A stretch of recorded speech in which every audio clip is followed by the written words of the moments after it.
Good evening, ladies and gentlemen, and welcome to our very second Sony Alpha live stream. We are joined on stream today by Rambo Estrada, William Patino, and Jason Charles Hill, and I am your host, Sean Elwood. Hello and good evening. So we're going to follow the same format as last time. We'll be having a quick chat through some news items. We're going to slim that down just a little bit. Then we'll get into a little bit of, well, a big bit actually, of show and tell. So you're going to see some pictures from the guys. And then we'll wrap it up with what we're planning this week, some plugs, and we'll get out of your hair. I will say again, this is not an announcement live stream, I'm very sorry to say. So if you're hanging out for any hot drops, they won't be coming this evening. But we will have some great shots to take a look at and some news of the day. So first on screen, I have Sony Alpha Ambassador Rambo Estrada. Hello, welcome to the stream. Hey, Sean. Hey, Internet. Doing well? Awesome. Excellent. Next up, we have Sony Alpha Advocate, Will Patino from NZ as well. Hey, man. How are you going? Hey, everyone. Thanks for tuning in. Hey, Will. Good to see you. Hey, bro. Kiwi solidarity here. And then from Brisbane, from sunny Brisbane, we have friend of Sony, Jason Charles Hill. Welcome to the stream. Evening, guys. Yeah, hello, world. How are we? Great. Everyone's looking fantastic. I guess we'll go around the table and we'll just sort of say, what we've been, I guess, see how you've been handling your social isolation. Rambo, what have you been doing around the house? Finishing up a bunch of work. I think we've been in over a month and pretty much just about got on top of it now. So I'm pretty keen for one of these things every year if we can get one. But me and my partner Ralphie have had a dream of starting a YouTube channel forever. So we actually started two and we launched those yesterday. So that was pretty Amazing. Good. Feel like I achieved something. Oh my god! I can't believe you didn't tell me this in the pre-stream. What do you launch? Well, my one's pretty much just like nerdy camera kind of stuff. So my first video is about like what I use for ocean photography, like cameras and housings and that sort of thing. And then I have a joint one with Elkie, but she kind of presents it because she's way more entertaining than me. And so the first one for that is just a tour of our van. So we've got like a transit van and it's sort of just all the bits and pieces we have in there. And that's popped off way more than my camera gear one. Maybe you could mix the two channels over a little bit as well, though. You must have like a nice little Foot Locker kit in there. Yeah, for sure. No, there's definitely some crossover, but I think we're probably keeping them a bit separate because she's really funny and I'm really monotone. So, all right, okay. It's nothing to do with your looks at all, mate, is it? Well, that too. Yeah. She's way more clickbait than I am. She did come in for a quick cameo in the pre-stream. I'd expect to see her again. I was saying before, I'll be like that news anchor where the kid walks into the room. Yeah. How about you, Jason? What have you been up to? Oh, was that a chime in, Rambo? That was a laugh from the kid outside the room. Okay. Jason, gone live into the living room. Yeah, I guess. I mean, like most, just been a bit stir crazy. It's probably been the first time I've sat still for like 5 years. Yeah, you're prolific, man. Yeah, so I guess it's needed in some way. It's been good to like settle down and reacquaint myself with home, and I guess just get stuck into business, looking at the archives. I finished off a few projects, but yeah, I've been keeping busy. I mean, there's still lots for me to do at home, so yeah, I guess it's like a well-earned break in a way. But like, yeah, man, I can't wait for the next I guess the next trip. I'm just hanging out for something different. Yeah, for sure. Will, what about you? What have you been keeping yourself busy with? Oh, mate, I've got two young kids, so that's really occupied a lot of the. It's all the busy you need right there. Yeah, exactly. So it's been a bit hard to lock myself away and do too much stuff because the kids are always wanting me to come and jump on the trampoline or play tag or things like that. But otherwise, yeah, it's just been trying to get on top of the admin side of things and pretty much draining the raw files dry. I've pretty much gone through everything I've ever shot, and I think that's, there's nothing there to ever look at again. And then just looking into Oh, mate, yeah. Just it was like, all right, what do I have here to process? Is there anything else in there? And there's nothing left. And then I guess just trying to plan for moving forward and the change that is ahead of us. So yeah, I can't believe how quick it's gone. Actually, to be honest, I remember like when the Prime Minister announced that we're going to be locked down for 4 weeks, and it's ended up being 5 weeks now. I was like, oh man, this is going to be rough. And now we're at the end of that stricter 5 weeks. We're still in lockdown, obviously, but I just said to my wife today, like, geez, I don't know where the time went. It's actually kind of scary how quick the time can go. But as the other guy said, it's been a good chance for a bit of self-reflection and reflecting as family, and just maybe changing some things up in the lifestyle moving forward. So it's actually been a positive, to be honest, in that respect. And time will tell how it changes not just us but the rest of the world. Yeah, well, we've been getting some really good responses to some of the things we've been doing during this. So we're going to be probably continuing with this live stream. I think a lot of the changes that we see happening during lockdown, everyone's kind of thinking about it as like, I just got to get it happening like right now. But I don't know, it could definitely really follow on, seems like. So yeah, that'll be cool. All right. So we're going to take a little bit of a look at some of the news of the day. Now, we originally, when we were advertising this, I think we might have sold the print angle a little harder than we originally should. Maybe we should have. We are going to talk about just some of the new printers that dropped this week because they're kind of topical for keen photographers. So Epson just dropped their new large format printers, or medium to large format printers, I guess. P700, P900. I think for people who are really into doing their own printing, these have been one of the two big options. I don't know, I've got a big old P800, mostly gathering dust in the back room at the moment, but it looks like a pretty nice upgrade. They haven't touched them in 5 years or so. You guys were saying you mostly outsource most of your printing. You're not big home printers. Yeah, that's right. Yeah, I've always outsourced my stuff, and it's just one less thing to have to deal with. Particularly if you're happy with the quality and everything like that, you just know you can trust the results you're getting. But in saying that, particularly in lockdown, it's made me think a few times just for printing out like photos of the family and whatnot. Having my own printer could actually be quite handy. So yeah, who knows? Could be on the card someday. On the cards. Yeah, definitely. And the printers themselves are like not wildly expensive. It's just that cost of keeping up the ink and all that sort of thing, ink and paper, and also the shame when you don't use it and then have gets dust in the garage. So many photos, no printed photos. Yeah, great. All right. Well, look, maybe let's have a little bit of a look at some of the other stuff we were chatting about before the stream. Especially, I think this was a really interesting one. The new, probably never to be made, but someone dug up a patent for a Sony light field photography lens.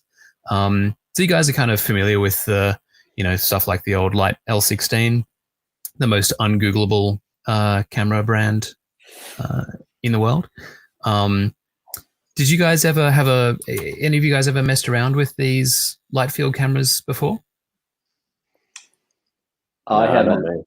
I looked at them and I was quite excited about the concept, and then I saw they were about 1 megapixel and I just lost interest. But yeah, I guess if it was I don't really know how it would work. If it was, it's an E-mount, right? So would it work on the existing bodies? It ended up happening. Yeah, it seems like if you ever made it, it would probably be like you'd have the lens and the body would know, all right, yeah, you took a shot with the light field lens, and then I guess you'd bring it into some piece of software and you'd be able to fiddle with the focus after you took it. So if you had something like that, if you had something like the A7R4, which is a super high res sensor, then I'm presuming your image you end up with would be well, you can see pixel. Right. Well, in the picture here, they're showing it with 5 images, but it's in like a 3x3 grid, so a 9-image grid, which would mean you'd have 1/9 of the resolution of your camera. But on an A7R Mark IV, you're still talking about, oh, my mass on the spot's not great, but it's going to be, yeah, 7 or 8 megapixels. Right, yeah, 7.5 megapixels. Plenty for Instagram. That's right. You could do something fun with that. I'm I guess it'd be something kind of weird and different, at least.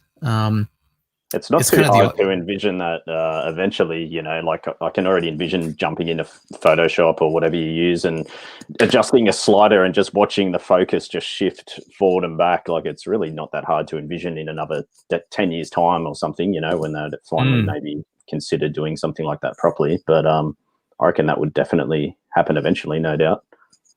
Yeah, it'd be weird to use, I wonder, because you're not you're not running autofocus, right? It's just doing the focus in post. So, what do you see when you look through the lens? Is what's sharp and what's blurry? I don't know. Could be a weird experience. I just like that the lockdown has caused people to just dig through old patents just for something to do. People are doing this all the time. It feels like a staple for the rumor mill is just like, oh yeah, we're going to dig out of the patent office this week. Yeah, not wrong. Try to get a few clicks out of it. 100%. All right, so last little bit of news to have a bit of a look at is the Fine Art Photography Awards. Did you guys get a bit of a chance to have a scroll through these? I had a brief look, yeah. Do you guys? It's interesting. You know, you see. I suppose the Alpha Awards, we tend to be more toward a I don't know, I guess like a popular photography style of thing where we're really focused on, how does it look, how does it make you feel, but obviously, these Fine Art Awards are much more about the idea, and yeah, execution is important. Do you guys enjoy looking at this sort of fine art photography, or is it not really your cup of tea? Yeah, for me personally, I probably prefer looking at art like that compared to the photography that I make, or I just feel like I'm almost overexposed to landscapes and nature and things like that. So for me, I kind of find it really refreshing just to view something that makes me think for a change and just take the time to analyze what I'm looking at. So I'm right into this type of photography for sure. Not to create it myself, but for to view and even be inspired by. It's it's awesome. Yeah, I'm the same. I'm kind of with Will as well. It's kind of interesting to see what other people will do with the same sort of tools that you have, and a totally different result to what you shoot yourself. So it's always interesting to open your eyes to some new things for sure. Yeah, definitely. It's unreal. Like I mean, for me, I personally take a lot of inspiration of that kind of stuff, and then try and relate that back to the types of imagery I create in some kind of way, with like textures, details, and that kind of thing. But then then looking behind that image, the creative process that goes into that image, the thought that went into the end product that gets produced. Yeah, a lot of the stuff that. Oh no, Jason, you've got a little bit of audio chop creeping in there, mate. Oh, sorry. No, you're right. See if it comes good. Yep. How am I now? Am I good? No. Much better. Okay, cool. Yeah, I mean, one thing that always impresses me about the fine art photography stuff is just the amount of time that's spent managing what goes in front of the lens. You got people, especially you see this stuff like these materials things or macro stuff, and it's not just about what camera you're using, what lens you're using, but they're spending time on managing. All right, what's the maybe it's costuming, maybe it's set dressing, all that sort of stuff. But very different approach. Yeah, when I look at these images, I just think, man, good luck to the judges. Like art is all the photography, really. It's just so subjective, and all of these can speak to someone in one way or another, and it's going to speak to everybody on an individual level. So it's a very personal thing, photography and art in general. So man, to judge this stuff would be too hard. Good luck to you. Yeah. Yeah, absolutely. All right. Well, look, I think that's probably enough on that. I think we had a question from the audience that people wanted to throw in. Here we go. So I was wondering, could I get you guys' take on compressed versus uncompressed raw? I know in multi-shot, this drops it to 12-bit. That's from James Clugston. Anyone want to take a swing at that? I've got my own strong opinion, so I'm happy to jump in. Yeah. I mean, I can give my 2 cents just quickly. I mean, most of the time, I would say uncompressed raw is fine, especially when I'm shooting aerials and stuff like that. I mean, compressed, sorry. Yeah, shooting aerials and stuff like that where I'm, high burst rate and, you need to capture pretty much, you can't have a buffer pretty much. You need to be capturing everything that's in front of you. When I have a stagnant scene, I'm shooting a big commercial project and it might be on a tripod or something very detailed with a lot of shadows and a lot of difference in light, like maybe some big highlights and different shadows, and then maybe I might switch over to uncompressed raw. But I mean, to be honest, good luck telling that much of a difference. They're both amazing. I mean, but I'm for my type of work, I'm satisfied with compressed. It does everything I need. And you mostly shot on the R Mark III, right? Correct. Yeah. Yeah, I'm the same as Jace. So, especially mainly because of the file size, the difference in file size to me, I can't justify the, changing it over. I did a few comparisons and just looked at close at shadows and things and the bit depth or whatever, and I'm just happy to leave it uncompressed, purely because it's not worth having the larger files in my books. Yep. Yeah, I'm kind of the same too. Like I shoot a lot in the water with a housing, so I don't really have the option of changing a card.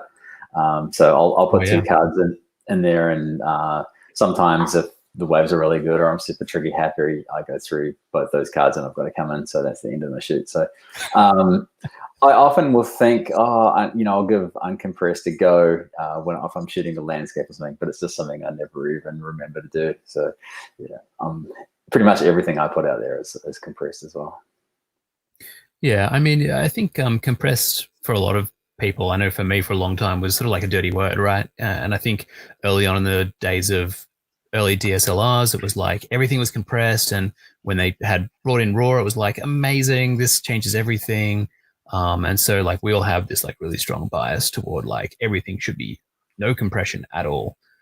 But really most of the compression that goes into compressed RAW is it's mostly lossless. I know it is technically a lossless compression, but what you lose is pretty minor. And I think for most people, you're never going to see the difference. Of course, yeah, if you're doing like Jason was saying, if you're doing a commercial shoot, you got a lot of money riding on the back of it, then it's like, yeah, why take a chance? You want to have a RAW file you can bang rocks off of, then yeah, shoot uncompressed, give you a little bit of extra peace of mind. But yeah, technically not a big difference. Yeah, I've actually had a lot of workshop clients leaving it in uncompressed just because the word made them, it probably doesn't do itself any favors, does it? Like you mentioned there, it just has this stigma behind it. And yeah, they were pretty relieved when I said, no, don't worry about it. It's all good. They could stop carrying around 16 memory cards on a trip. Yeah. Yeah, absolutely. It you really feel it when it comes time to process. Great shout out from Mark Raphael in the chat just about we just put out a notice to all our pro support members saying anyone who renewed at the start of this year, we're refunding. Anyone who's yet to renew this year, we're giving them a year of free support. Just in the light of COVID, it was like, you know what, everyone's feeling the burn. So yeah, it seemed like the right thing to do. So yeah, you're more than welcome. Yeah. Guys, why don't we jump into some pictures? I know you guys have pulled some stuff together. I think we were going to start off with some bit of show and tell from Jason and Will, and then we're going to roll into a bit of a live edit with Rambo. So maybe Jason, you got one ready to go? Yeah, I guess I can find something for everyone. Lovely. Yeah, here we go. Just completely off the cuff. Let's go to first thing I guess I wanted to show was this image in particular.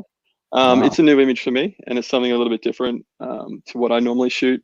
I guess I do shoot a lot of wildlife, but it probably doesn't reach my social channels so much. This was a recent shot from Namibia.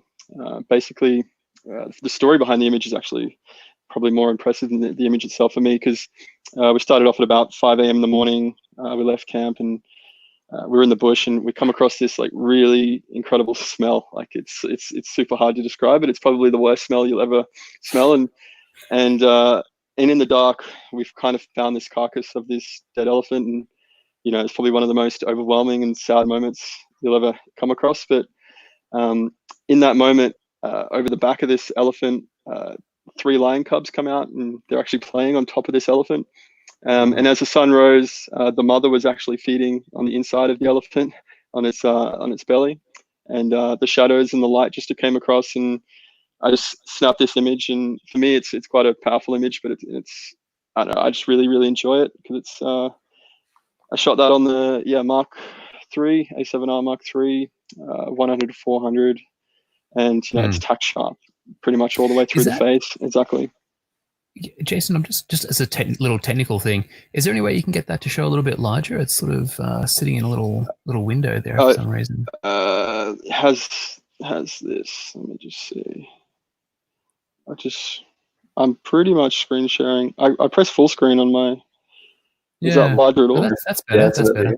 Better, yeah. Yeah. Okay. Cool. Yeah. I mean, she's like, you can see like the detail and like the blood on her. Oof. On her mouth and stuff like that. So I mean, that tells a story in itself. So it was quite a surreal moment, and for me, it's probably one of the most interesting images I feel like I've captured last year through all the landscape and aerial work that I've done. This one's probably one that resonates with me the most at the moment.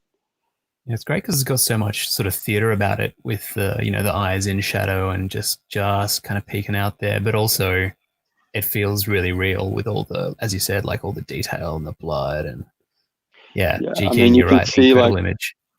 the detail in like this elephant and stuff like that as well. So it's for me, like for the editing process was very much about isolating the what was going on in the middle of the scene. So that's like softening around the edges of the frame and around the edges of the face, and pretty much cutting the color of the bush, like the oranges and stuff around that weren't that were kind of distracting, just trying to make it as clean as possible.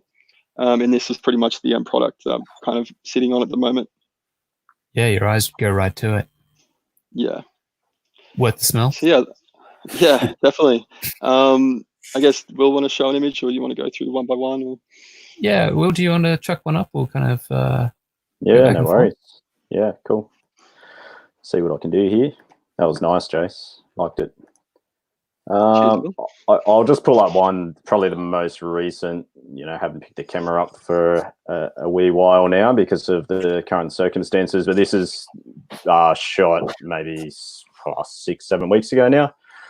And this is Fiordland, where I live in New Zealand. And poor bugger. It's must be tough out there, mate. Yeah, it's a tough gig. What you're looking at here is essentially why I moved to New Zealand, or one of many reasons, but just particularly down this end of NZ. And I do a lot of aerials. I'd say probably 50% of my portfolio is aerials, and maybe 60% is of Fiordland. But this specific shot is just something that I've been trying to do for almost 2 years now, is just to get the sea of stone type effect, shadowland basically. And I've realized just all my time in the air shooting, the specific conditions that are required to get this type of effect. It's not as simple as just jump up for a sunset. I've found now that the angle of the light, the height of the plane, so the altitude we're at, but also the humidity as well, all comes in together. So just to finally get, I've got a few variations of these types of images over the years, but just this one for me was like, all right, finally, this is kind of where I was hoping to go with these types of aerials, with showing the mountain layers down here, because these are just such steep glaciated valleys. You can see how tight they are together. It's just ridiculous. And to shoot this, it's compressed, so that's really accentuating the layer effect as well. And this is far out on the horizon, so probably a good 30 kilometers away from me. And I think I was at 400 mil to shoot this. I was trying to think if it was a plane or a helicopter on this one. I think I was in a plane. So we're probably going about 130 kilometers an hour, window open. And yeah, that's essentially it. I always like to keep the ISO low, below 640. 640 is my threshold. On this, the light was still quite high, thankfully. So I was able to leave the ISO at, I think, 200. And then the shutter speed would have been around roughly 800th of a second off memory. Here's a raw file here, actually, if you guys can see that. Hey, just quickly, well, G King's asking, how often are you flying over Fjordland? At least probably once. It depends how many workshops I'm running or if I have friends or family visiting, because that really helps. I include a lot of aerial shooting in the workshops that I do.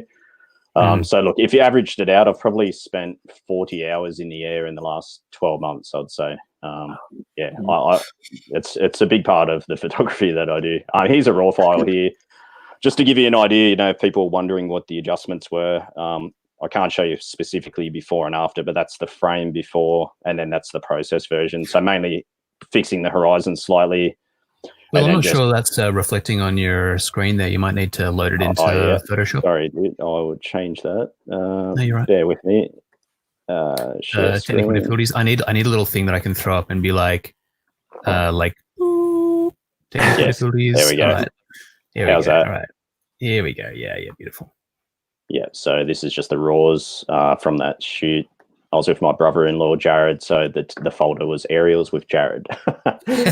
He's not into photography. I was like, mate, I got to show you guys what's in the backyard here. So, up we went. It's a bad habit of mine. Super moody. But yeah, so this is roughly more or less before, the frame before, and then that's the process version there. So the main thing really for me is just getting that tonal separation. You can see with the foreground how I've gone for a bluer tone. I just like to lead through my shots going from cool to warm, and then obviously dark to light, but that's happening naturally anyway in the file. So it looks super straightforward processing there, which is really. And you sort of tidied up the geometry there as well a bit, I say. Yeah, pulled it up a little bit with the aspect, trying not to go overboard with that stuff, because obviously, people are going to be seeing that stuff in the flesh. So, sorry guys, I've ruined the screen sharing there. No, you're good. All right, there we go. Sorry about that. No worries. So your brother-in-law was you up with? Yeah, that was my brother-in-law. Was he into it? Like, was he enjoying or was he just like? I love it. Yeah. Look, I try to get most family members up in the air.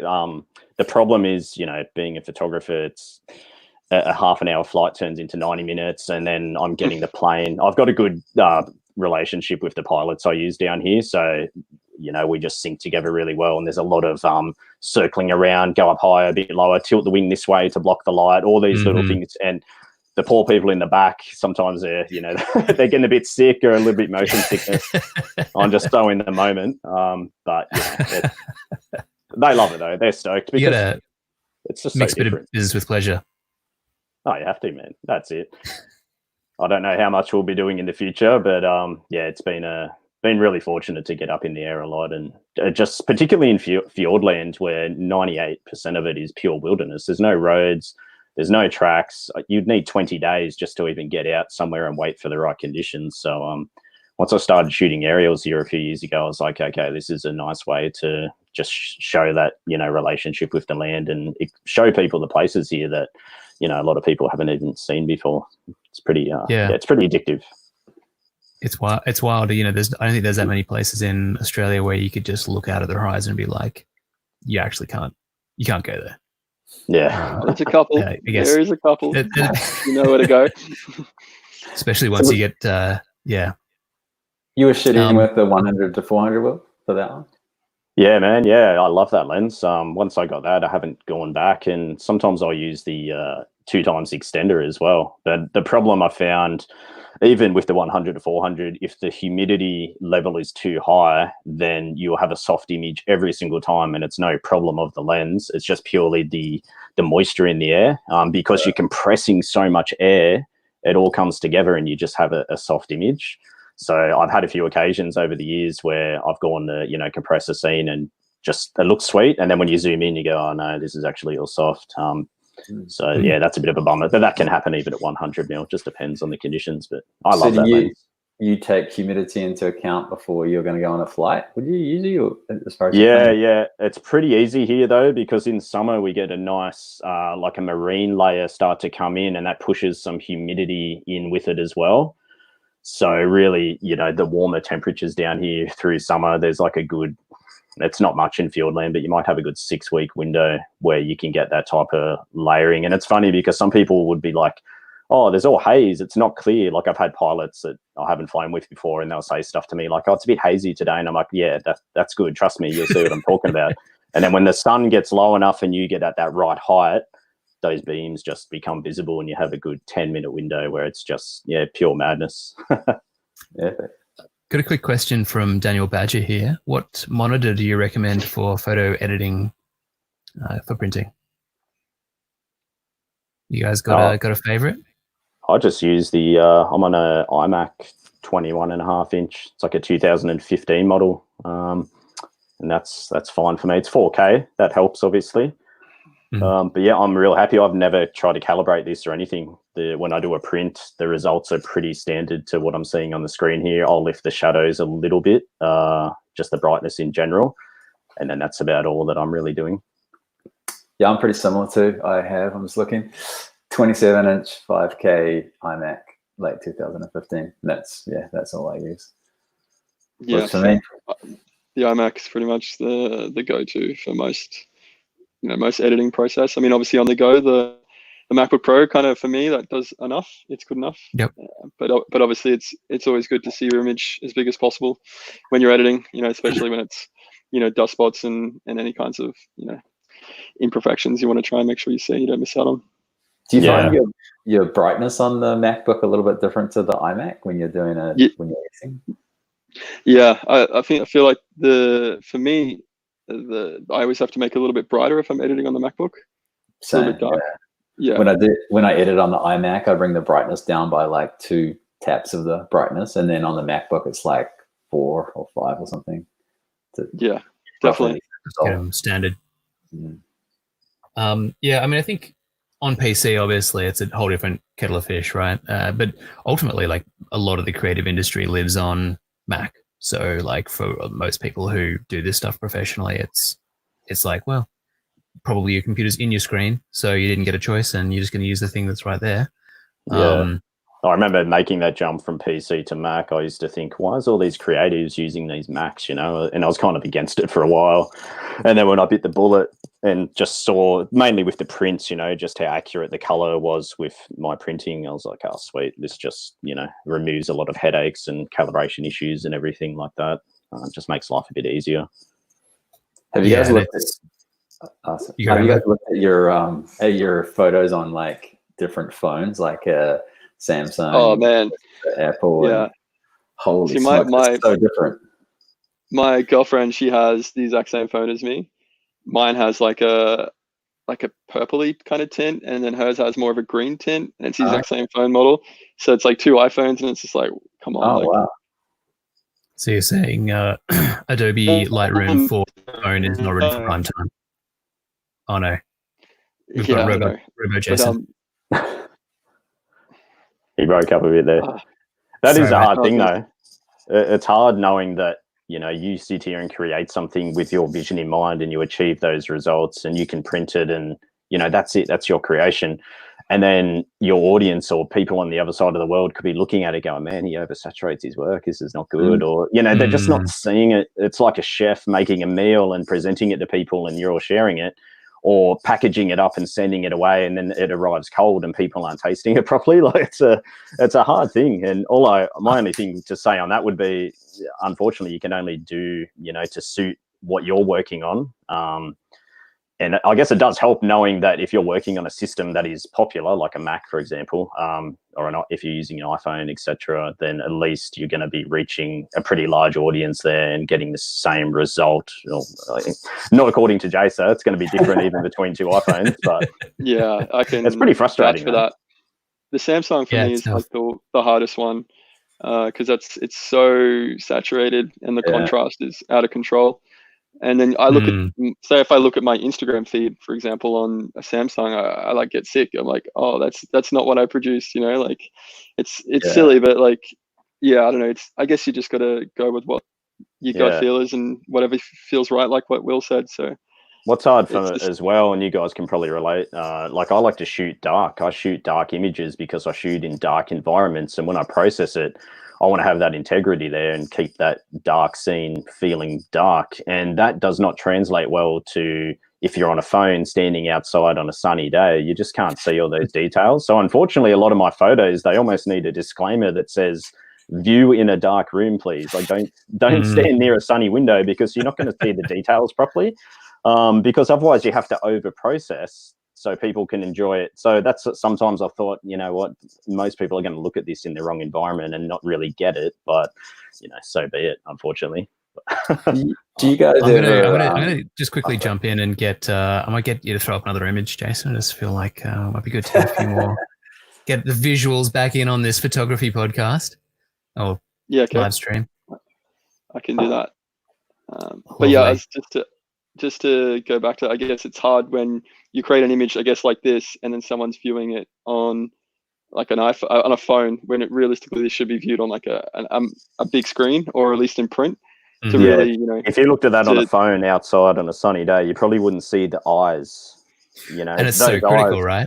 They're just like hiding there in the shadows, and if your DMAX isn't quite there, they've got to be left in the dark. You know, that's the whole point. But you just wouldn't see that on the phone. Yeah. Oh, this is the part of the same image collection. Wow. These are the cubs that were I should have showed before, but like you can see, like these guys were having. I can see how bad they smell. Yeah, so it's quite it just dropped off.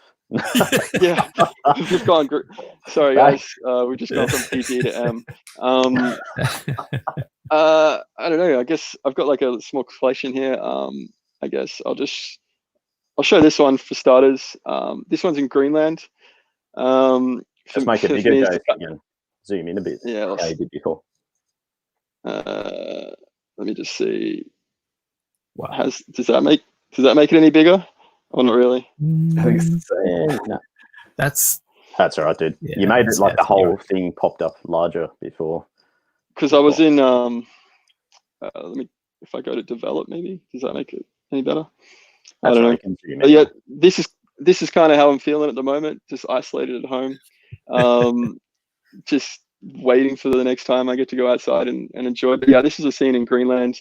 For me, it was like really cool because we're in this remote place. It was like nearly 1,000 kilometers above the Arctic Circle. It was like right up there on the northwest coast of Greenland, and it was, you know, like minus 35, and this family down here were ice fishing pretty much to survive. You know, they were fishing out of survival because there's literally nothing else to eat here other than seal, fish, whale, bear, that kind of thing. So it's basically a meat diet.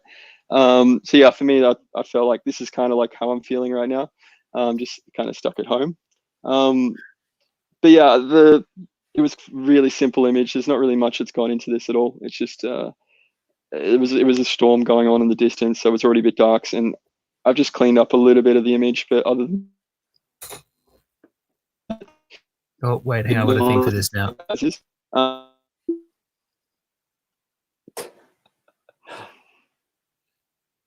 We good? I think we're good. We're back. Cool. I guess one thing I have been doing a lot. That might have been just 100 mil, 150 mil. Let me just. Yeah, cool. 128 mil, William. There you go. So as you can see, I don't know if you can see if you're getting my settings in the top left-hand corner there. No. I'm shooting on the 100/400, 7.1 ISO 200. 1/320th of a second. Like that's really slow for that kind of focal length. But to be honest, with the Sony stabilization, I can, for a static scene, if I'm not shooting from a car or a plane and stuff like that, you can kind of get away with that as long as you're quite steady. I know, Will, you shoot handheld down to like 1/10 of a second, if not more, for some of your stuff. That's crazy. Yeah, that's out of control. So like, I mean, that's just shows, I guess. Yeah, and exactly. it's rarely that I bring a tripod out. One thing I have been doing a lot since I've been at home is like making like big panoramas and stuff like that. Just putting lots of photos together and just seeing, you know, what I can come up with different panoramas. So this is just Mount Cook in New Zealand, just during the winter. Last winter I shot this. I've got a brand new one that I haven't released before. I'll show you. Let me just see. This is another one from Will's backyard. Wow. I was editing this today actually, so I was just putting this together. Yeah, it's just this the panoramas is like 6 or 7 images. So you shot that from a plane? Yeah, definitely. I shoot a lot of panoramas from planes and stuff like that. So, and basically handheld, you know, with you can get away with pretty much anything now. Like you can, as long as you take, you know, like 10 images just in burst mode and kind of pan across, you can stitch it together and make it work. So I mean, this is quite seamless, to be honest. This is just you know, like a 3 or 4 minute process on the MacBook to put together. So what that's probably do you use to stitch them? Well, I can do it in Photoshop. This one was done in Photoshop. But then if it's like just a simple like 2 or 3 image, then I'll just put it in Lightroom and it'll just put it together in like 2 minutes for me. So yeah, like just sorry, just to cut across you there, but we had a question from the audience just about whether sunset or sunrise is better for photographers. Yeah, I thought it might be topical with this one. I think it's very much location based. It depends. So like for, if you want to shoot, this is like looking towards the sunrise. So this one image right here. So this is, if you want to look back into the mountains, I think Will likes shooting a lot at sunset where you're looking out towards the sea a lot of the time as well. So I don't know, like it's very much location based. To be honest, it's all about the light. It's technically the same thing as the sun being low on the horizon. It's just, yeah, like Jay said, dependent on the location, isn't it? If you think it's going to look good being backlit or front lit. Makes sense. For me, I definitely prefer sunrise because there's way less people around. Yeah, 100%. Yeah, I guess if you're up in a plane, it's not as much of an issue. Mm-hmm. If you live where I live, yeah, even if you're on the ground, there's no one here. Yeah, definitely. When humans are a part of the factor, it's a different story. Will, you got something else to share with us? Yeah, pull up another one here. Bit different from the technical perspective. This is doubtful sound in again Fiordland. Oh my gosh, that's unreal, man. Yeah, so the rainbow here was, I had some workshop friends with me, and I said to the boys, "Oh, we might be lucky here. We could get a rainbow," because I could see this front coming across. The sun's obviously behind me. And the rainbow started to appear just on the left-hand side. And then within the next 20 minutes, we had the full arc. There was even a double. And it lasted literally about 40 minutes. It just didn't go away. It got to the point where we all packed the cameras up and we're just enjoying it, you know, just enjoying the view. For this shot, this perspective that you're looking at here, if you're standing there looking, it's a pretty big field of view. So with a 16mm lens, I could only really get, say, from the right-hand side till about maybe here. But I really wanted to get this whole arm in, this section of the fjord. So basically what this image is, it's a vertical panorama, and I think it was maybe 6 or 7 images, because I wanted to get the full rainbow as well, obviously. So about 6 or 7 frames from left to right. But then the foreground was just absolute garbage. When you're doing that, the foreground's just going to get blotched up. So then the foreground was just a separate 16mm just horizontal shot. And then in Photoshop, this is probably the longest processing I've done on a file in probably 12 months. This was probably a good 7 hours of processing just to, you know, I auto-stitched the panos just like Jason said. But it was just getting the perspective right. Once it's stitched, the left-hand side water was running down. The right-hand side here where the fjord goes out to the ocean was up. And then just obviously get the foreground in as well. It was a bit of a mission. But as far as like the spectacle went, this was just one of the highlights of the year, to just sit there and see the big bow come across. It was, yeah, pretty epic. Something I won't ever forget. How was your guru status when you said we might get a rainbow and then that thing popped up? Oh man, yeah, like I've been called the rainbow genie before by some of the workshop guys. I don't know, maybe I like to chase those types of conditions. But yeah, I had a bit of big head after it, mate. You know, I reminded the boys. I reminded them that I said it was coming. But yeah, it was pretty cool. It was funny because at first it was like, all right, like trying to help everyone nail a good shot, and then after a while it was like, yeah, this is not going away. We can we can take our time here and make sure you get every single selfie and video you want to do under that. But yeah, pretty awesome, man. Just something that I know probably won't happen again, like me being at this vantage point looking at that. Just another one. This is completely different. This is one that I captured just as we went into lockdown here. And what this is, it's very different for me to shoot this type of stuff. This is natural oils that I found seeping out of some sand. It looked like it was coming out of the forest, actually. And it was going onto the sand right by the lake, just down the road here where I live at Tiana. And this is like a 400 mil perspective of the oil. And this is a bubble here. And inside the bubble is myself taking the photo. And I kind of chuckled, I actually called the shot within the bubble because after I shot this, we all in New Zealand got locked down into our own bubbles. And it was like a bit of a prophecy, like this was, I think, the day before the lockdown or something like that. But yeah, it's really crazy because you can see like these colors that are flowing across here, but it was only when the sun was at the right angle. If the sun was too high, it just blew all the oil out and there was just no color in it. So I realized, hang on, I've got to go morning or afternoon and then just try and get the right perspective and everything. I had my kids with me running around and they were like stepping on some of the oil patches. I'm like, no, don't step on that one. You might ruin the patterns. It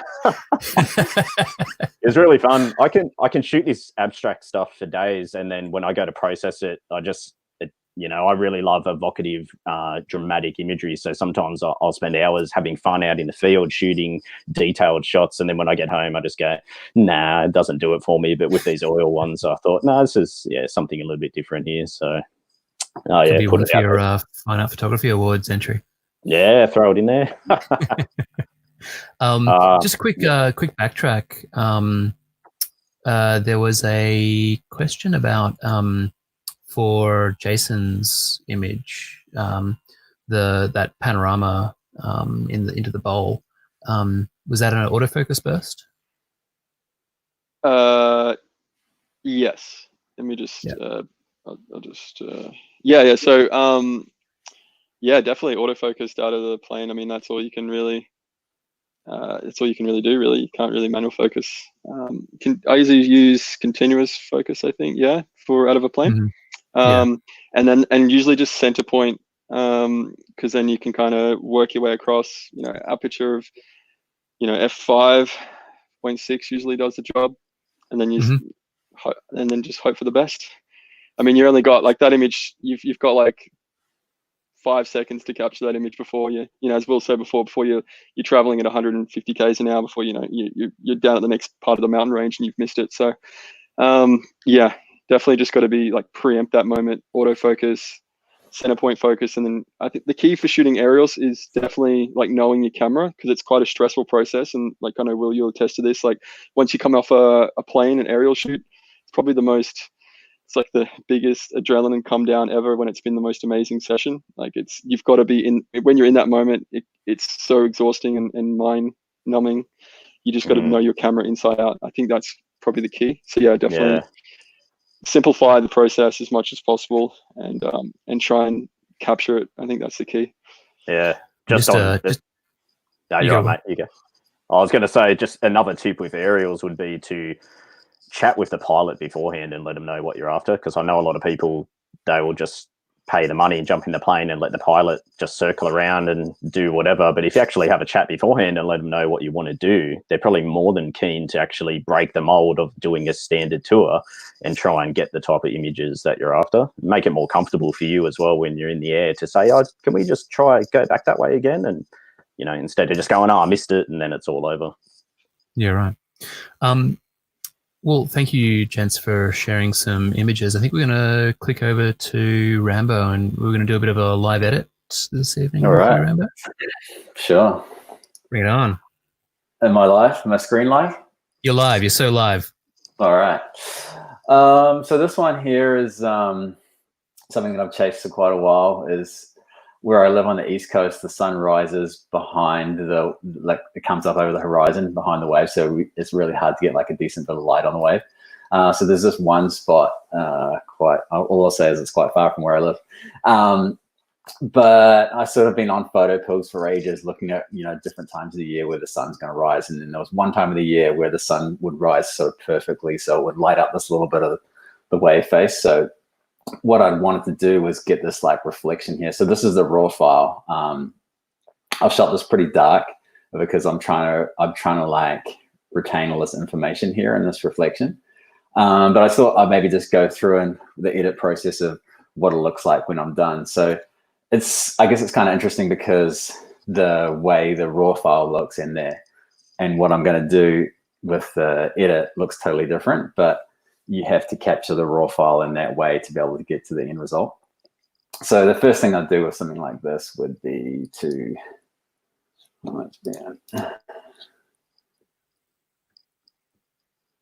just bring the exposure right up so I can sort of see what I'm working on. And then this is actually, it's a slow shutter image. So I shot this is a bit of a trade secret I'm going to give away, but I shot this at a 15th of a second. So what I'm actually doing is I'm panning with the wave and I'm trying to match my pan to the same speed of the wave. It's pretty difficult. It's something I probably get maybe about 1 in 50 shots, like kind of crispy looking like this. The rest of them are just like a blur in the wrong way. But when you're shooting like that, I'll always shoot the really low ISO. So that's at 100 ISO, and then kind of a higher aperture like f13. But you can only shoot like this at sunrise or at sunset unless you have like a super heavy neutral density filter. But I find sort of sunrise and sunset are when you're going to get the most interesting colors. So the first things I'd do there would be like jam a bunch of contrast in there, so because it looks pretty flat. I'd throw like a lot of blacks in there, and you can kind of see now it's sort of starting to take shape a little bit more like it would, like how it would have looked on the day. So I'd maybe bring that exposure down a little bit again, because it was sort of early morning. So that slither, this little slither here, that's just the sun popping up on the horizon over the other side. So we'd want to bring the highlights down a little bit so we can kind of get, as much as we can out of this information here. So if I had shot this as it looks now, without having to bring it up, you probably would have lost a bit of this info. So that's kind of why I'm shooting dark, because there's just this tiny little slither of light. That's kind of like the main focus of the image. What I want to do there is kind of like to show that little bit of slither of light there. I'll probably actually throw a little bit more blacks in that guy. Maybe bring the shadows up a little bit. Because it's shot at like 100 ISO, you've got so much room to work as far as like what you can do with your shadows and your highlights and stuff. So if I push the shadows like all the way, it doesn't really fall apart. Like you can still sort of see everything there. So we'll bring that back down a little bit. So other things I would probably do with this image here is, because this little slither of light is something I really want to sort of pop off, I'd go into the saturation. I click that little guy there, then I click on the little slither there. So this is the main bit, like the yellowy orange bit. If you click on that and then you slide it up, it's just going to only affect that color that you're doing there. So that way you'll get like a lot more of that orange. So when we go back to it, you'll see that little slither of light's kind of starting to pop a little bit more. So Rambo, when you're dropping the blacks down there, like you're not looking to really slam them. It's just to give yourself like, get those blacks a little bit down to the bottom of the range. Yeah, because otherwise it just ends up looking like a little bit flat. I'm not really one to like hold down the option key and see, where is it too much blacks or whatever. Right. I mean, that's kind of roundabout where I stopped, so that's kind of coincidental. But it's just more sort of like how it looks to my eye. I don't really care technically if something's like super black, like all this information down here, you can't really see anything except for black. It doesn't really bother me. It's just the overall sort of look of the image. So I don't really do like a lot of brush work, but for this one, I would probably try and bring a little bit of the exposure down, a little bit of the highlights down, make that like a super soft brush. We take the Auto mask off. We don't want that. Bring that guy up. And then I'd probably just do a little bit of a brush through this middle bit here just to kind of accentuate that little bit of color. I don't usually go super heavy on post-processing stuff, but because I want it to look pretty similar to how it looked when I was there. But one thing I quite like to mess with a little bit is like split toning. So split toning with the highlights and the shadows, you can kind of get a little bit of an interesting vibe going on. So one thing here, the highlights, so the whitewash here, like the white bit of the wave, that generally should be white, and you can see it's quite blue. So with the highlights, when I mess with the highlights, I like to bring them like stupidly far up, so you can see exactly what you're doing. And then an easy way with highlights to work out sort of what's going to look good is just kind of move along with the cursor like 5 at a time, and then eventually you will find a spot where you're like, oh, that actually looks pretty natural. That's kind of how I want it to look. And then from that point, I would bring it back down. So then it's just kind of like a subtle kind of a thing, but I actually quite like that quite high. So what I've done is I've just added like a little bit of yellows into the highlights. So that's going to hit this little bit of whitewash that was a bit too blue. It's going to hit like my highlighted zone, which I wanted there. So I'll probably keep that quite high. Hey, Rambo, we just got a question from the chat. They're asking, is this shot from the water or the land, Rambo? I struggle with slow... He's just saying he struggles with slow shutter from the water. Slow shutter from the water is really hard. This one's shot from the land. Slow shutter from the water, that's kind of my main passion, I guess. I've probably shot about 5 decent ones the whole time that I've been into it, over maybe like about 6 or 7 years. It's real. The thing that makes it really difficult in the water is you're trying to stay still, pan nicely with the wave, but you're also trying to swim. Going up and down. Yeah, so from the land you'll have like a way higher hit rate, but the thing is you need to find a spot that has waves where you're a little bit more side on, because if you're panning from the beach, you're obviously not going to get much. You can't pan with the wave because the wave's coming towards you. So you need to find sort of a surf spot. This one's amazing because there's like a headland, and then the sort of wave breaks beside the headland. So you can kind of get that water angle by being on the land. And when you're shooting from the land, the better tripod you have, like the higher success rate you're going to get. So I basically got a fluid head, like video tripod specifically just for this. Yeah. So that means when you're panning, you're going to get a way smoother pan. It's not going to be bumping up and down. And it's also going to sort of control how smooth the pan is. Have you ever tried one of the like the gimbal heads, like the thinking the like the Gitzo ones? They look like a sort of no 2 arms. No, I never tried it. I don't know, because I'll this is shot at kind of like, I think this is actually shot at 600 mil. So yeah, I don't know how you'd go on a head like that. You think that would work? Probably. Yeah. I mean, that's kind of what they use for a lot of bird shooting, is what what I've seen. So maybe I'll give it a go. I guess it's you kind of need to match the speed of the wave. So often you'll only just see the wave, like the wave will peak up and you'll just sort of lock onto it and then move with the tripod. So if you could do that, probably worth a shot. Give it a spin. Please go on. Shout out to, was it Gitzo? Yeah. They should be. I'll send them my invoice. Yeah, shameless plug for another company. What am I doing? I'll take it. So then the other thing I'll do would be the shadows. Like everything's kind of like a little bit blacky here, so it'd be kind of nice to bring a bit of blue into it as what the water would look like. So again, I'll just bump that right up. I won't bore you like clicking 5 at a time, but I'll go into this sort of blue zone here. And then we'll sort of try and find like a nice-ish, like get a bit aqua there. You kind of end up a bit navy there. So sort of somewhere in the middle would be good. And then we just bring that guy like back again. So I find with editing, it's just go extreme to see what it's going to do, and then sort of bring it back into it. It doesn't really look like you edited is the name of the game. So well, you were talking about doing, like highlight to shadow color toning. Do you ever mess with toning like this? Yeah, the split toning is a real easy way to do that, definitely. Particularly because in the foreground, you're probably going to have a lot of shadows anyway. So if you introduce cooler tones in the shadows, it should generally just, fill that area. And then, yeah, with the highlights, add a bit of warmth in there, and it will just help that. For me anyway, if the images that I make, just helps the eye just transition through going from the cool to warm. But yeah, split toning is really cool, nice and effective and easy to apply. Yeah, beauty.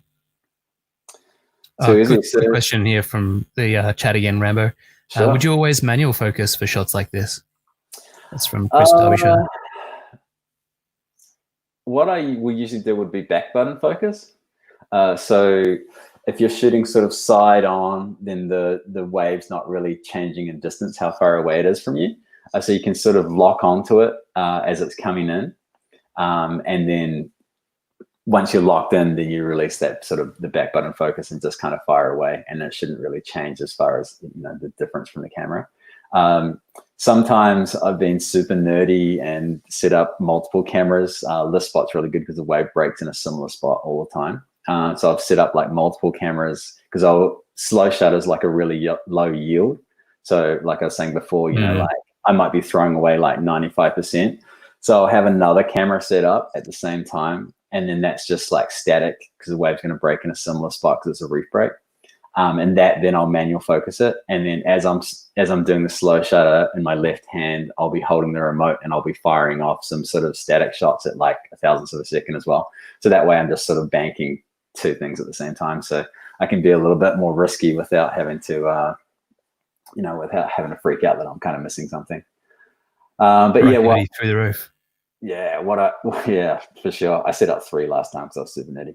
But yeah, this kind of like movement that you get here, it's just something that you can't really get if something was shot at 1,000ths of a second. So that's kind of what we're chasing when we're doing that slow shutter vibe. The funny thing is this is as like technical as it gets for sort of surf and ocean photography. But the general public out there, they're not really fans of it. So they would rather a shot that I just pulled up, at the Raglan lookout above Manu Bay and took a quick snap before I went for a surf. So it's a little bit funny, but for me, this is the sort of thing that I chase. So I'll keep chasing it. But that's kind of the end product. So you can kind of see the before. Yep, that's the before. And that's the after. So you can kind of see like the highlight area has stayed pretty similar and then everything else has just been brought up. So that's the reason why I shoot it super dark. Beauty. I don't want to go into that. Oh my gosh. Oh no. Take me off the screen. All right, I got you. I saved you. No worries. I wasn't looking at something else. Guys, we've just ticked over the hour mark. So we might start rounding out toward a close. I guess just quickly, I'll go around and ask everyone, what are you getting up to this week? What are you doing with the lightening isolation? Start with you, Will, maybe. Yeah, 5 weeks since I've been able to go out in nature, really. I'm fortunate that I live right by the lake and the mountains, but we haven't been able to drive a car or go anywhere extensive. So I'm really just hanging to just do what I normally do, which is just going out into the forests and in the mountain valleys and whatnot. So I think definitely just going with the kids and just getting some nature time, and definitely do a bit of solo. Do a solo mission, just whether I take the camera or not, but just really hanging for that solitude, because that's something that photography introduced me to, was just those quiet times, out with the camera and just where you switch off for a little bit. So I feel like I'm overdue just to be humbled and, in reverence of nature. So that's definitely on the cards, just jump into Fjordland. Heck yeah. Jason? Yeah, I mean, I guess I'm just going to keep ticking away. Sifting through the archives is probably something that I'm really enjoying at the moment, is kind of just looking back on previous trips and finding little pieces of gold that I've missed in the past. So that's something that's going to keep me busy. Just trying to stay in contact with friends and family and keep those kind of connections close. And I just had a chat with Will during the week, who just got on the phone and just wanted to chew the fat, just because we're both probably in the same situation, just dying to get outside. So getting in the water, I live right in It's gone robotic on us. He's gone. He's gone. It's Robo Jason. He's not meant to get in the water. Am I back? Well, you're back. Yeah, you're back, You're mate. back. Yeah, I guess just trying to stay sane and less robotic. Yeah. God, please. What about you, Rambo? Yeah, well, we went from stage 4 to stage 3 of our lockdown today, which stage 3 is pretty similar to stage 4, where you're supposed to stay at home, but you're also allowed to go to KFC and go surfing. So I didn't go to KFC, but Alki and I, we went for a dawning this morning. We went out at sunrise for a surf, had some breakfast, went for another surf, went out and shot some photos at sunset. So I'm feeling pretty frazzled, but they're saying that we've got 2 more weeks until they make the call of where we go to level 2. I'm not sure what level 2 will look like, but I'm really hoping level 2 will be meaning that we can kind of leave our own regions a little bit more. So where our van's got a diesel leak, so level 3 is get the diesel leak fixed, and then hopefully level 2 we can maybe go down Will Zone and check out a little bit of that South Island wilderness as well. For sure. We've got a couple of questions to get through before we do our plugs. Any of you guys shoot APS-C? Yep. Yeah. The answer is no, except for around the house, just family photos. I've got a little RX 105, I think it is, and I just love that. I just leave it in JPEG, and just for photographing the kids and whatnot. I don't want to get out the A7R3 and shoot these raw files if it's just some family happy snaps. But that would be the only time, only because just resolution. Like sometimes I'll be printing 45 inches wide, if not wider, and I just like having that full frame resolution. Yeah. What about you, Jason? You were shooting some wildlife. You ever punch in for the APS-C crop? Oh yeah, 100%. I definitely will. At 400 mil, because I use the 100/400 GM most of the time. I'll punch in for that extra little bit of reach. Just I think what takes it up to like 640, I think it is. Yeah, it's 1.5 times. So yeah.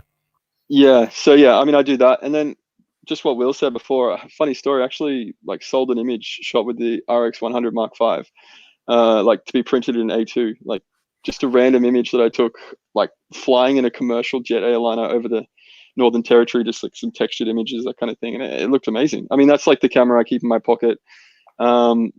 Whenever I'm not shooting seriously. For me, it's good enough, for small prints and social media and stuff like that. So how do you guys go with your iCups? You find you lose the occasional iCup, or we've got some people struggling here? Oh, I know Ryan. He's the man. I got to ask the question. Hey, Ryan. I've only had that happen once, and I was like, oh, finally, because I'd seen so many people lose theirs, and I was like, how does that even happen? And then when it happened to me, I felt like I was part of the club, but it doesn't really happen too much with me. I lose a few because I have to take them off to fit it in my housing. So then you take it off because you're super amped, and then like I end up with, like, when you do your laundry, you'll find it'll be in like a pocket somewhere or something like that. But the other time I lose mine as well is if you're trying to fit it into a bag and it doesn't really quite fit, and then maybe something's sort of popping up. Yeah, definitely. That's the same story for me. I've lost heaps of them. It's like same with lens caps as well. They just go missing. Like, I just buy them, and I buy 2 at a time if I lose one, just to make, because I know I'm going to lose it again. It just kind of happens, especially when you're in the moment taking photos and yeah. Sorry. No, you're right. We got a few tubs of lens caps and eye caps and all of that back at HQ. So yeah, hook a brother up some eye caps. If you ever drop by, hit me up. I'll sort you out. Yeah, I'll write that down right now. How do you prevent window reflections in your aerials? From Megan Maloney. No windows. Don't shoot through a window. It's got to be a door off or a window that can open. Otherwise, you're literally just throwing money out the window, so to speak. I've made that mistake in the past years ago, and some windows might look clean and good, but then on a specific angle, it's not so much even the reflection, it's just the perspex or whatever they use will be slightly blurry. And it's not until you get the image on the computer that you go, hang on, and there's little soft areas. So yeah, the aerials that I shoot, and I know Jason's the same, it's using planes that can have windows that just pop out and open, or taking a door off a heli, or using some helicopters, not many, but some will have a little window that can slide out as well. Otherwise, it's not worth the risk. Yeah. I guess it's not everyone can't do that. I was just going to say, like, not everyone has the option to do that, I guess.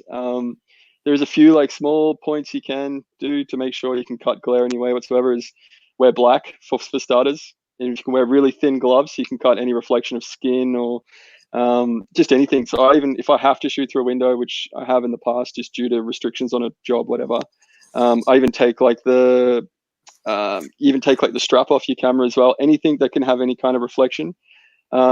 If you really want to shoot with a polarizer, and then don't shoot into the sun. And then also shoot right in the center of the window, like what Will said. If you have any kind of angle, then you're kind of shooting through more glass. So definitely shooting right in the middle of the window.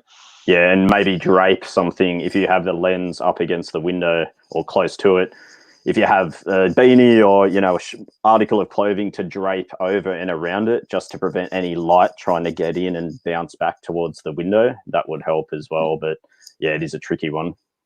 I'm super obsessed with ordering stuff off eBay. So I found you can order like rubber lens hoods. Yeah. So you can get like a rubber lens hood and you can suck the hood onto the window almost, and then you can angle your camera still, and then no lights getting in.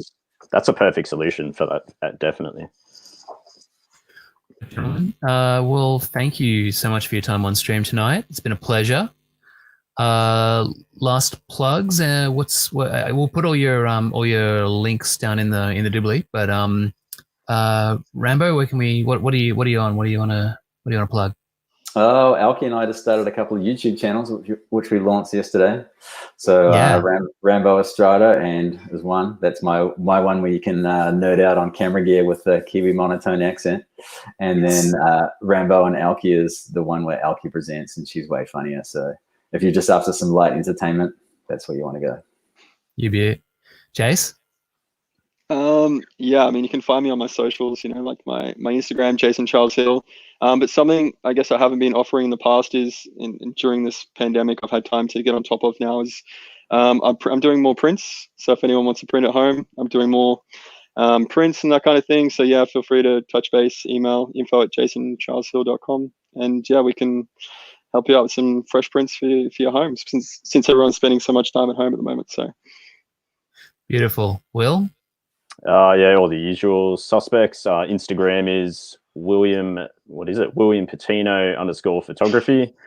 And yeah, the website, williampatino.com. And one thing that I've been working on the last 12 months and moving forward is video tutorials. So I've got a whole range of different tutorials out in the field, as well as post-processing. And yeah, you can find all that up on the website. Smashing. All right, we've got links to all your socials in the description now, and if we get any links to the rest of that stuff, we'll stick it in there as well. So, gentlemen, have a great night. Thank you very much, and to everyone out there in internet land, I don't have a catchphrase, but have a great night. Bye bye. Cheers, guys. Thanks, guys.